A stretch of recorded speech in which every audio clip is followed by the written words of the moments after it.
Hi viewers, welcome to our channel. ప్రస్తుతం మనతో పాటు భరద్వాజ్ గారు సీనియర్ జర్నలిస్ట్ ఉన్నారు. వారితో ఒకసారి మాట్లాడదాం.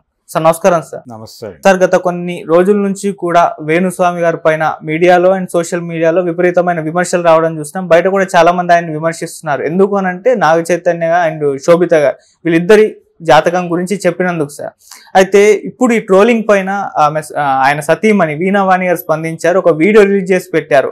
జర్నలిస్టుల పైన, మీడియా పైన, అవి వాళ్ళ పనితనం పైన ఒక వీడియో అయితే మనం చేయడం చూస్తాం. సార్ సో మొత్తం మీరు విన్నారు, మీకేమనిపించింది, మీ ఒపీనియన్ ఏంటి సార్ ఆమె కామెంట్స్ పైన?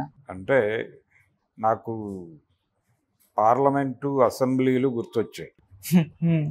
పార్లమెంట్లోను అసెంబ్లీలోను ఏదైనా ప్రజా సమస్య గురించి ప్రతిపక్షం మాట్లాడితే వెంటనే అధికార పక్షం వాళ్ళు లేచి మీ పాలనలో మీరు ఇదే అంశం మీద ఏం పీకారు అని అడుగుతున్నారు, లేకపోతే ఏం చేశారు అని అడుగుతున్నారు. ఒక దశలో ఏం చేశారు అనేవాళ్ళు ఇప్పుడు ఏం పీకారు అనేదాకా వచ్చింది పరిస్థితి. సో ఇది కాదు సమాధానం. అంటే ప్రశ్నకు ప్రశ్న సమాధానం అనే ధోరణి చాలా స్పష్టంగా పార్లమెంటరీ వేదికల మీద కనిపిస్తోంది. మీరు చేసింది ఏమిటి అనేది కాదు సమాధానం, మీరు ఏం చేశారు, ఏం చేయాలనుకుంటున్నారు అనేది వినయపూర్వకంగా చెబితే సరిపోతుంది. దాదాపుగా అదే ధోరణి నాకు ఈవిడ చేసినటువంటి వీడియోలో కూడా కనిపించింది. ఆవిడ జర్నలిస్టు, అలాగే ఆవిడ చాలా ఇంటర్వ్యూస్ చేశానని చెప్పారు, చాలా కార్యక్రమాలు చేశానని చెప్పారు. ప్రోగ్రామింగ్, ఈ టీవీ ఛానల్స్ వాటికి సంబంధించిన ప్రోగ్రామింగ్ విభాగంలో ఆవిడ ఉన్నారు. కళాకారిణి ఆవిడ, చాలా వేదికల మీద చాలా ప్రముఖంగా వినిపించినటువంటి పేరు. కళాకారిణిగా ఆవిడకంటూ ఒక ప్రత్యేకమైన గుర్తింపు ఉంది. అయితే ఆవిడ ఆవేదనలో అర్థం ఉంది. అంటే ఆవిడ మాట్లాడిన మాటల్లో కొన్ని జెన్యూన్ మాటలు ఉన్నాయి. అవేమిటంటే మీడియా ఒక డైవర్షన్ స్కీమ్లో పెడుతుంది అనేది ఒక వాస్తవమైన ఆరోపణే.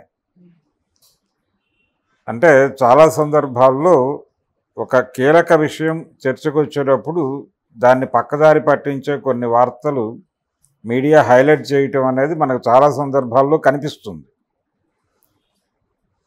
ఉదాహరణకి ఆవిడే ప్రస్తావించినటువంటి విజయసాయిరెడ్డి ఎపిసోడు, అలాగే ఇప్పుడు ద్వారం చంద్రశేఖర్ ఎపిసోడ్ ఒకటి ఎజెండాలోకి వస్తోంది. ఈ మధ్యలో దువ్వాడ శ్రీనివాస్ ఎపిసోడ్. ఇంకోవైపు అక్కడ కృష్ణా జిల్లాలో ఒక ఏసీబీ దాడులు జరుగుతున్నటువంటి సందర్భం, ఇంకొక ఇద్దరు మాజీ వైసీపీ ఎమ్మెల్యేలు అరెస్ట్ అవుతారా లేదా అనేది ఒక ట్విస్ట్. వీటి మీద ప్రధానమైనటువంటి ఫోకస్ నడుస్తోంది. అయితే ఈ నేపథ్యంలో ఆంధ్రప్రదేశ్ రాజకీయాలకు సంబంధించినటువంటి అనేక కీలక విషయాలు, చర్చించాల్సినటువంటి విషయాలు అనేకం దొర్లిపోతున్నాయి.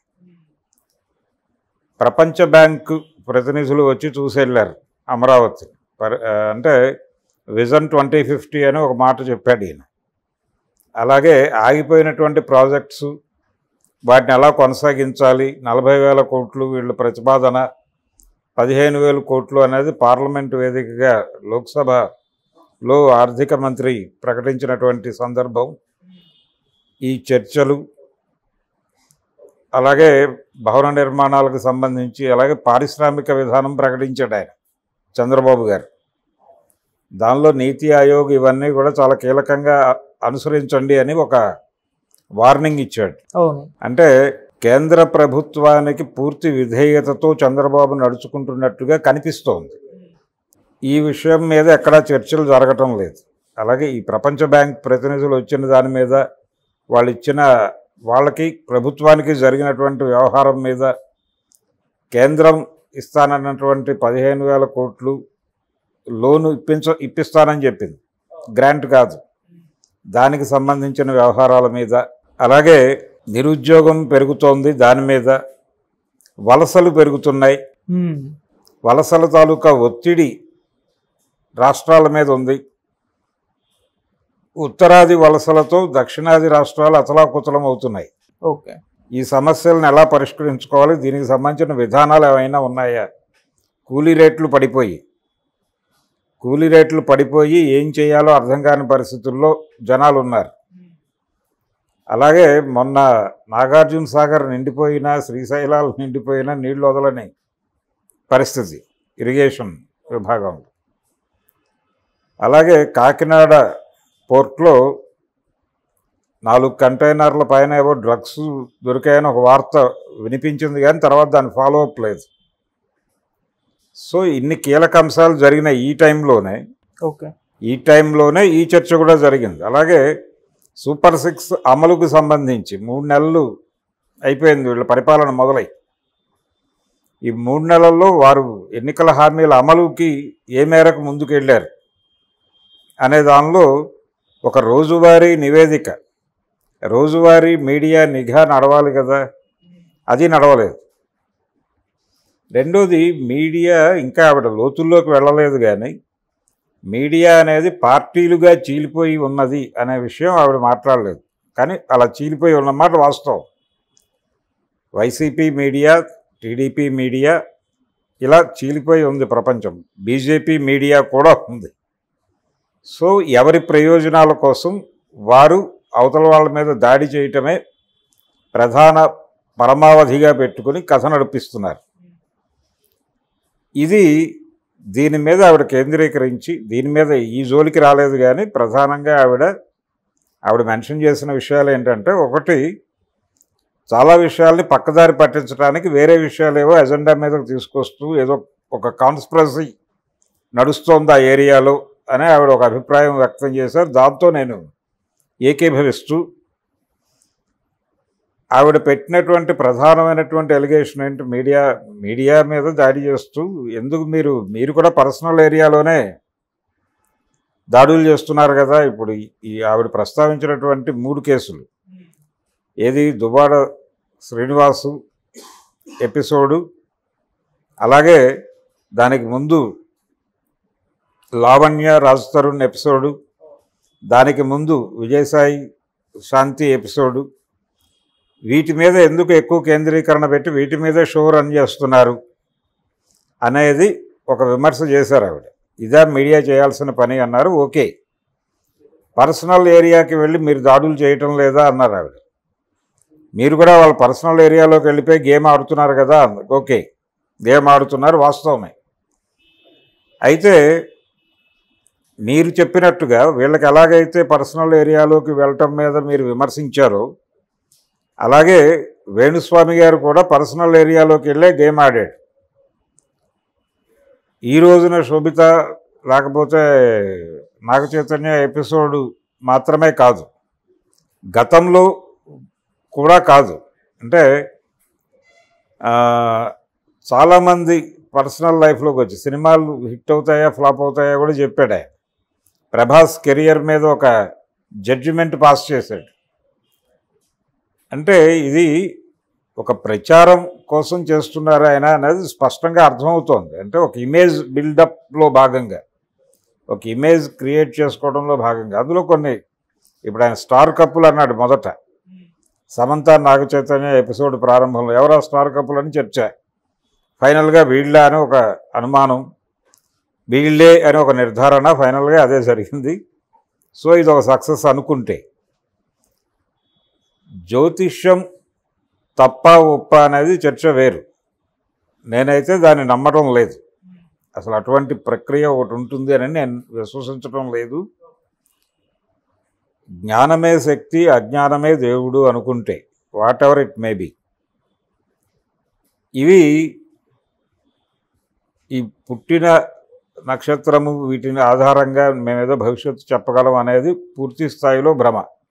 కాకపోతే అది శాస్త్ర ప్రమాణం పొంది జ్యోతిష శాస్త్రంగా అది పరిగణనలోకి వచ్చేసి, అది ఒక మానసిక దౌర్బల్యం ఉన్న వాళ్ళ మీద చేసేటువంటి వ్యాపారంగా మాత్రమే నేను భావిస్తాను. అంటే తమ మీద తమకి కాన్ఫిడెన్స్ లేనివారు, తమ మీద తమకి కాన్ఫిడెన్స్ లేక ఏదో కారణం చేత నేను ఈ వరుస ఓటములకు గురవుతున్నాను కాబట్టి దీనికి ఏదో రెమెడీ చేయించుకుంటే పోతుంది అనుకుని ఇలాంటి వాళ్ళ దగ్గరికి వెళ్తారు. దీనికోసం చాలా కౌంటర్లు ఉన్నాయి. ఆర్థిక సంక్షోభం పెరిగిన ప్రతి సందర్భంలోనూ వీళ్ళకి చాలా రెలవెన్స్ వచ్చేస్తుంది సమాజంలో. ఇది ఫ్యాక్ట్. ఇది ఒక డ్రామా. టోటల్గా ఈ జాతకాలు చెప్పే వాళ్ళందరూ డ్రామా కంపెనీలు అనుకోవచ్చు, నటులు మాత్రమే. ఓకే. ఈవిడ ఇంకొక ఇలా అనుకున్నప్పుడు ఆయన చేస్తున్న గేమ్ మీద కూడా ఆవిడ మాట్లాడాలి కదా. అంటే నేను ఇందాక మొదట ప్రస్తావించినటువంటి పార్లమెంటు అసెంబ్లీ వేదికగా అధికార ప్రతిపక్షాలు మీరు ఈ సమస్య మీద ఏం చేశారు అంటే మీరు చేసింది ఏమిటి అని ప్రశ్నించినట్టుగానే ప్రశ్నించారు ఈవిడ. మీడియాని కార్నర్ చేసి మీరు పర్సనల్ లైఫ్లో ఆడుకుంటున్నారు కదా, మరి వారి మీద ఎందుకు పడి ఏడుస్తున్నారు అన్నారు వేణుస్వామి గారి గురించి. జనాలకు అప్పీల్ చేశారు, ఇలాంటి మీడియాని మీరు చూడకండి, వీళ్ళు ఏది చూపించాలో అది చూపించట్లేదని మీరు ఉద్యమించండి మీడియా మీద, అప్పుడు నేను కూడా మీతో కలుస్తాను అన్నారు. అక్కడ ఆవిడ అప్రకటితంగా ఒక ప్రకటన కూడా చేశారు. అప్పుడు అంటే అసలు ఇలాంటి జాతకాల వాళ్ళకి వేదికలు కల్పించిందే మీరు కదా అన్నారు. ఆ కల్పించడం తప్పన్నారు. అలాంటి పనులన్నీ మానేయటం కోసం మీరు జనాలు ఉద్యమిస్తే వాళ్ళతో నేను కలిసి పోరాడతాను అన్నారు. నాయకత్వం వహిస్తానని కూడా అన్నారు. సో ఆవిడ ఉద్దేశంలో కూడా వేణుస్వామిని మీడియా ఎంటర్టైన్ చేయటం, తన స్వార్థం కోసం మీడియా ఎంటర్టైన్ చేసింది, ఆయన ఎంటర్టైన్ అయ్యాడు. ఇప్పుడు ఆయనే ఆవిడ చెప్పినట్టుగా ఒక కుటీర పరిశ్రమగా మారి వ్యాపార విస్తరణలో భాగంగా ఆయన ఇవన్నీ చెప్తున్నాడు అనేది కూడా ఒక యాంగిల్లో అడ్మిట్ చేసింది ఆవిడ. అది కట్టడి చేసుకుంటాను నేను అని చెప్పట్లేదు ఆవిడ. అది కట్టడి చేసుకుంటాను లేదంటే ఆర్గ్యుమెంట్ చేస్తాను అని. ఇది వన్ సైడ్ వార్ లాగా కనిపించింది. అంటే ఒకళ్ళ మీద దాడి చేశారు. అలాగే దీనిలో భాగంగా ఆవిడ మంచు విష్ణు తనతో ఫోన్ కాన్వర్సేషన్ జరిపినట్టుగా చెప్పారు. అయితే ఆయన గౌరవప్రదంగానే మాట్లాడారు అని చెప్పారు. ఆయనేమి దాడి చేసినట్టుగా ఆవిడేమి చెప్పలేదు. దీనిలో ఆవిడ చెప్పిన మాట ఏంటంటే వాళ్ళకి అడ్వైజ్ చేశారు, మీరు మమ్మల్ని కాదండి పట్టించుకోవాల్సింది, జాతకాలు చెప్పే వాళ్ళ గురించి కాదు మీరు పట్టించుకోవాల్సింది, మీ సినిమాలని ఫ్లాప్ చేస్తున్నారు కొంతమంది రివ్యూలు ఇవ్వటం ద్వారా, వాళ్ళని ఎంకరేజ్ చేస్తున్నటువంటి మీడియా మీద మీరు కూడా దాడి చేయండి అని చెప్పారు. ఆల్రెడీ ఆ దాడి జరుగుతోంది. ఆల్రెడీ రివ్యూస్ ఉండాలా వద్దా అనే విషయం మీద ఒక గొడవ జరుగుతోంది. ఆయన ప్రొడ్యూసర్ వంశీ, సితారా ఎంటర్టైన్మెంట్స్, ఆయన చాలా సీరియస్గా దాడి చేసున్నాడు గతంలో. దిల్ రాజు గారు మాట్లాడున్నారు, ఈ మధ్య దర్శకులు మాట్లాడారు, నిన్న ఒక నటుడు కూడా మాట్లాడాడు, రామ్ అనేటువంటి నటుడు కూడా మాట్లాడాడు. సో అదొక గొడవ ఆల్రెడీ ఉంది, ఈవిడ కొత్తగా రెచ్చగొట్టక్కర్లేదు. ఈ రివ్యూ గురించి ఆవిడ ప్రస్తావించటం ఆవిడ ప్రధాన టాపిక్ అప్రస్తుతం. సినిమా బాగుందా లేదా అనేది చెప్పే హక్కు ఉంది. ఆవిడ కూడా వ్యక్తిగత స్వేచ్ఛకు సంబంధించినటువంటి చట్టాన్ని ప్రస్తావించారు. ఇది ఉందని చెప్పి మీరు రెచ్చిపోతున్నారు, అది ఉందనే కదా వారు మాట్లాడుతోంది. వారు కట్టడి అవ్వాలి కదా ముందు. అంటే ఒక పాత ఇది ఉంటుంది, ఒక మనిషి మీద వేలు చూపించినప్పుడు మూడు వేళ్ళు మీ వైపు తిరిగి ఉంటాయి అని, ఒక వేలు పైకి చూపిస్తుంది అనేది ఒక స్టేట్మెంట్ ఉంది పాత రోజుల నుంచి. సో ఆవిడ మేము చేస్తున్నది గొప్ప పని లేదు, ఆయన అంటే ఆవిడ ఎవరిని సమర్థిస్తూ ఎవరిని ప్రొటెక్ట్ చేస్తూ ఆ వీడియో పెట్టారో సదరు వేణుస్వామి గారు వారు చేస్తున్నది పూర్తిగా ఒప్పు అని చెప్పకుండానే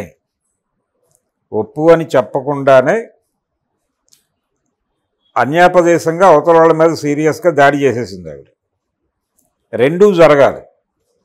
మీరు చెప్పిన దానిలో కొన్ని ఫ్యాక్ట్స్ కలవు, అలాగే మీ వైపు నుంచి జరుగుతున్నటువంటి ల్యాప్సెస్ గురించి కూడా మీరు కొంచెం సీరియస్గా మాట్లాడి ఉండాల్సింది. మీరు వేదిక కల్పించడం వల్ల వీళ్ళందరూ వస్తున్నారు అంటున్నారు. యూట్యూబ్లు, శాటిలైట్ ఛానల్స్ ఇవన్నీ క్రికెట్ ఇవి జరిగినప్పుడు జ్యోతిష్యుల్ని వీళ్ళందరినీ కూర్చోబెడుతున్నారు. సినిమా హిట్ అవుతుందా ఫట్ అవుతుందా అని జాతకం వాళ్ళని కూర్చోబెట్టి మాట్లాడిస్తున్నారు. ఇది సబబా అంది ఆవిడ. ఓకే, మానేస్తారు అందరూ. ఆ ఏరియాలోనే బిజినెస్ చేస్తున్నారుగా వీళ్ళు. ఇప్పుడు ఎవరైనా అది కరెక్టా కాదా అనేది ఆవిడ చెప్పాలి. ఎందుకు ఆయన వచ్చి ఎందుకు కెమెరా ముందు బోర్డు పెట్టి టేబుల్స్ వేసి చేస్తున్నాడు అనే దానిలో క్లారిటీ ఇస్తే చాలు, క్లోజ్. మేము ఈ యాక్టివిటీ మానేస్తున్నాం. ఈ రోజు నుంచి మేము సీరియస్గా వ్యక్తుల ప్రైవేట్ జీవితాల్లోకి ప్రవేశించి మేము వారు అడగకుండానే వారి జాతకాలను ప్రపంచానికి చెప్పము అని చెప్పి మీరు కూడా ఇలాగే వ్యవహరించండి అని చెబితే ఒక పద్ధతి. అది కాదది. పార్లమెంట్ అసెంబ్లీలో రాజకీయ నాయకులు మాట్లాడుకుంటున్న పద్ధతిలోనే మీరు చేస్తోంది ఏమిటి, మీరు చేస్తోందే మేము చేస్తున్నాం. సో మనం ఒక అవగాహనకు వద్దాం, వచ్చి కలిసి సమన్వయంతో చేసుకుందాం ఇదే పని అన్న ప్రతిపాదన కనిపించింది ఆవిడ ఆర్గ్యుమెంట్లో. ఓకే, మీడియా ఇలా ఎందుకు తయారైంది అనేది వేరే గొడవ. ఆవిడ చెప్పినట్టుగా మీడియా ఒక డైవర్షన్ స్కీమ్లో ఉన్నమాట వాస్తవం. రాజకీయ పార్టీల ప్రమేయంతోనే మీడియా నడుస్తోంది. చాలా స్పష్టంగా, అంటే వైఎస్ రాజశేఖర రెడ్డి గారి దగ్గర నుంచి చాలా క్లియర్గా రోడ్డు మీద పెట్టి విషయాలు మాట్లాడుకోవటం మొదలైంది. ఆంధ్రజ్యోతి, ఈనాడు అనే మాట మాట్లాడకుండా ఆయన ఉపన్యాసం కంక్లూడ్ అయ్యేది కాదు. దీనికి అదర్ సైడు జగన్మోహన్ రెడ్డి గారు ఈనాడు, ఆంధ్రజ్యోతిలకు తోడు ఆయన 5 అనకుండా ఆయన ఉపన్యాసం ముగించేవాడు కాదు. పైగా మీ బిడ్డకి మీడియా ఒకటే ఉంది, అవతలాలకు అరడజను ఉన్నాయి అని కూడా ఆయన ఎన్నికల సభల్లో వాపోయాడు జగన్మోహన్ రెడ్డి. సో ఇది టోటల్గా పార్టీ ప్రమేయంతో మీడియా ఉంది అనే మాట వాస్తవం. దాన్ని అడ్మిట్ చేసి మాట్లాడవచ్చు, ఓపెన్ డిబేటర్. పార్టీ ఎజెండాలే ఈ పత్రికలు మాట్లాడతాయి. అది ఈనాడు ఈ మధ్య వాళ్ళ 50 ఏళ్ల ప్రస్థానం గురించి వాళ్ళు రాసుకుంటూ దానిలో పాత విషయాలు చాలా తడిమారు. తెలుగుదేశం పార్టీ ఎన్టీఆర్ పెట్టినట్టుగా కనిపిస్తుంది, కానీ దానికి ఒక భూమిక కల్పించి దాన్ని నిలబెట్టి నడిపించినటువంటి ఘనత ఈనాడుదే అని వాళ్ళు క్లెయిమ్ చేసుకుంటూ దానిలో ఆర్టికల్స్ వచ్చినాయి. సో ఇది కండిషన్. ఈ కండిషన్లో మీడియా పొలిటికలైజ్ అయిపోయి సోషల్ మీడియాలో కొన్ని ప్లాట్ఫామ్స్ మీద నిజాలు మాట్లాడే ప్రయత్నం జరుగుతోంది. దాన్ని అప్రిషియేట్ చేస్తూ ఇతరత్రా జరుగుతున్నటువంటి దుర్మార్గాల గురించి మాట్లాడటం సభ్యత. ఇది కాకుండా సినిమా వాళ్ళారా రివ్యూ వాళ్ళ మీద దాడులు చేయండి. రివ్యూల్లో జెన్యూన్ రివ్యూస్ కూడా ఉంటాయి ఖచ్చితంగా. సినిమా బాగాలేకపోతే బాగాలేదని చెప్తారు, బాగాలేకపోతే జనం వెళ్ళరు. రివ్యూస్ నెగిటివ్గా ఉన్న పెద్ద హిట్ లేని సినిమాలు అనేకం కలవు. అవును, వారికి తెలుసో లేదో నాకు తెలియదు, కానీ అడవిరాముడు అనేటువంటి రామారావు గారి సినిమాకి పాజిటివ్ రివ్యూలేని రాలా ఆ రోజుల్లో, నెగిటివ్ రివ్యూసే వచ్చినాయి. ఆయన వేటగాడు అనే సినిమాకి కూడా నెగిటివ్ రివ్యూలే. గుడిపూడి శ్రీహరి గారిని వారి రివ్యూలు ఒకసారి వెనక్కి తిరిగి చూస్తే ఆయన ఏ స్థాయిలో విరుచుకుపడేవాడో సినిమాల మీద అర్థమవుతుంది. సితార పత్రిక వేదికగా వచ్చినటువంటి రివ్యూస్ అన్నీ కూడా సినిమాల మీద సీరియస్ అటాకే జరిగేది. వాళ్ళు ప్రొడక్షన్లో ఉన్నప్పటికీ, వాళ్ళు నిర్మాణ రంగంలో ఉషా కిరణ్ మూవీస్ అనే పేరుతో ఉన్నప్పటికీ జనరల్గా సినిమా రివ్యూ కోసం సితార కొనేవాళ్ళు జనాలు. అంటే నిష్పక్షపాతంగా ఉంటుంది అనే ఉద్దేశంతో. పర్టికులర్గా ఆయనకు ఒక ఇమేజ్ ఉండేది, గుడిపూడి శ్రీహరి గారికి ఒక ఇమేజ్ ఉంది. కొంతమేరకు ఆయన జెన్యూన్గా వెడతాడు, ఎక్కడ కొమ్ము కాయడు. నిజానికి ఈవిడ చెప్పినటువంటి స్టేట్మెంట్, రివ్యూ వాళ్ళ మీద దాడులు ఎందుకు జరుగుతున్నాయంటే సినిమాలు ఫ్లాప్ అవుతుంటే ఇదొక అసహనం. మీరు తీసే కంటెంట్ బాగాలేదు, రివ్యూస్ బాగోవు న్యాచురల్గా. మీరు తీసే సినిమాల్లో కంటెంట్ బాగుంటే ఎందుకు ఆడుతున్నాయి సినిమాలు. ఇప్పుడు ఆ సినిమా రిలీజ్ అయింది, ఏది కమిటీ కుర్రాళ్ళు అనే సినిమా. జనం నెమ్మదిగా ఎక్కుతున్నారుగా థియేటర్కి. అసలు సినిమా థియేటర్లో సినిమాకి 2-3 వచ్చి షోస్ క్యాన్సిల్ చేసిన కండిషన్ కదా నిన్న మొన్న వరకు. విజయ్ భాస్కర్ అనబడే ఒకప్పుడు పెద్ద హీరోలతో హిట్ సినిమాలు తీసిన డైరెక్టర్ గారు డైరెక్ట్ చేసిన ప్రొడ్యూస్ చేసిన సినిమాకే డే 1 నుంచి చాలా థియేటర్స్లో 2-3 వచ్చి షోస్ క్యాన్సిల్ చేసిన సందర్భాలు ఉన్నాయి. ఆయనకు తెలుసు ఆ విషయం. ఎందుకు జరిగింది ఇది? మీ కంటెంట్ బాగాలేక. ఈ కమిటీ కుర్రోళ్ళు అనే కంటెంట్ బాగుందని కదా జనాలు వెళ్తున్నారు. బేబీ సినిమాకి వెళ్ళారు కదా, ఇవి కదా చూడాల్సింది. ఆ ఏరియాలో మీరు వచ్చి గేమ్ ఆడటం మీరెందుకు మాట్లాడాలి? అది పాత సెటైర్ ఆత్రేయ గారు ఎప్పుడోనే వేశాడు 50ల్లో. ఒక వరలో 2 కత్తులు అనే మహోజ్వల జానపద చిత్రం ప్రివ్యూ ఉంది, చూసి బాగుందని రివ్యూ రాయాలి, పెడుతున్నాను అని పేకెట్ శివరాంకి ఒక డైలాగ్ రాశాడు ఆయన. వెలుగు నీడలు అనే సినిమాలో చూడొచ్చు, అది ఇప్పటికీ యూట్యూబ్లో కలదు. అంటే మీడియా అనేది అమ్ముడుపోయిందనే సెన్స్లో ఆయన కామెంట్ చేశాడు సినిమాలోనే. అంటే డబ్బులు ఇచ్చి భోజనం పెట్టేస్తే బాగుందని రివ్యూ రాసేస్తారు వీళ్ళని. అలా కాదు, మాకు వెన్నుముక ఉంది అని మాట్లాడితేనేమో రివ్యూల వలన సినిమాలు పోతాయని గొడవ. దానికి ఈవిడ ఒత్తాసు యాజ్ ఏ జర్నలిస్ట్ అని చెబుతూ. ఇలా ఆవిడ టోటల్ ప్రసంగంలో ఒక అసహనం ఉంది. మమ్మల్ని మీరు టార్గెట్ చేస్తారా అనే చిరాకు ఉంది. అది తప్పు. కోపము చిరాకుతో ఉపదేశాలు చెప్పడం తప్పు. ఉపదేశం చెప్పదలుచుకున్నప్పుడు మెంటల్ పీస్ ఉండాలి, సమన్యాయం ఉండాలి, మీరు నిర్మోహత్వం ఉండాలి, మిమ్మల్ని మీరు ప్రేమించుకోవటం మానేయాలి. అది కనిపించలేదు దానిలో. 1 సైడెడ్గానే ఉంది. అది వాస్తవాలు ఉన్నాయి దానిలో, లేవని నేను అంటలా. వాస్తవం ఉన్నప్పటికీ దాని జిస్టు ఇన్ టోటల్ అది 1 సైడెడ్గానే ఉంది. అందుకని ఆవిడ బాధని మనం అర్థం చేసుకోవచ్చు. ఆవిడ బాధపడింది. దేనికి బాధపడింది? వాళ్ళని టార్గెట్ చేస్తున్నారని, వాళ్ళని టార్గెట్ చేస్తూ చర్చలు జరుపుతున్నారని, చాలా అగ్రెసివ్గా మాట్లాడుతున్నారని, ఆ మాట్లాడే క్రమంలో పరుష పదజాలం కూడా వాడుతున్నారని, ఫ్యాక్షనిస్ట్ లాంగ్వేజ్ వాడుతున్నారని కూడా మాట్లాడారు ఆవిడ.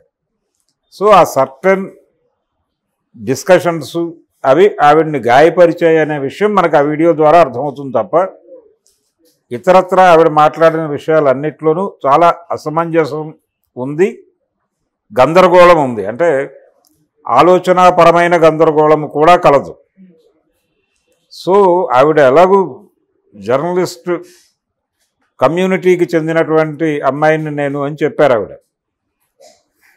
ఇంకొంచెం విశాలంగా ఆలోచించి వీటన్నిటిని, అంటే మీడియా పొలిటికలైజ్ అయిపోయింది అనేదాన్ని అడ్మిట్ చేస్తూ ఆ యాంగిల్లో కూడా ప్రపంచాన్ని పరిశీలించి వీళ్ళు పర్సనల్ ఏరియాలోకి వచ్చి గేమ్ ఆడుతున్నారు కాబట్టి మేము కూడా ఆడేస్తామంటే కుదరదు. మీరు ఆపి వాళ్ళని ఆపమని చెప్పి ఆందోళన చేయండి, ఓకే. అంతే తప్ప 1 సైడెడ్ ప్రోగ్రామ్స్ ఉండవు. ఓకే. మీరు కూడా ఒక చిన్న ఆత్మవిమర్శ, తర్వాత విమర్శ, ఎప్పుడైనా సరే ఆత్మవిమర్శ ఉండవలను, తర్వాత మాత్రమే విమర్శ ఉండవలను. విమర్శ ముందు పెట్టి తర్వాత ఎప్పుడో వీలైతే ఆత్మవిమర్శ అనే పద్ధతిలో మాట్లాడుతున్నారు. ఇది తప్పు. ఓకే. ఇది టోటల్గా ఆవిడ విడుదల చేసినటువంటి వీడియో చూశాక నాకు అనిపించిన విషయాలు. Okay sir, thank you so much sir.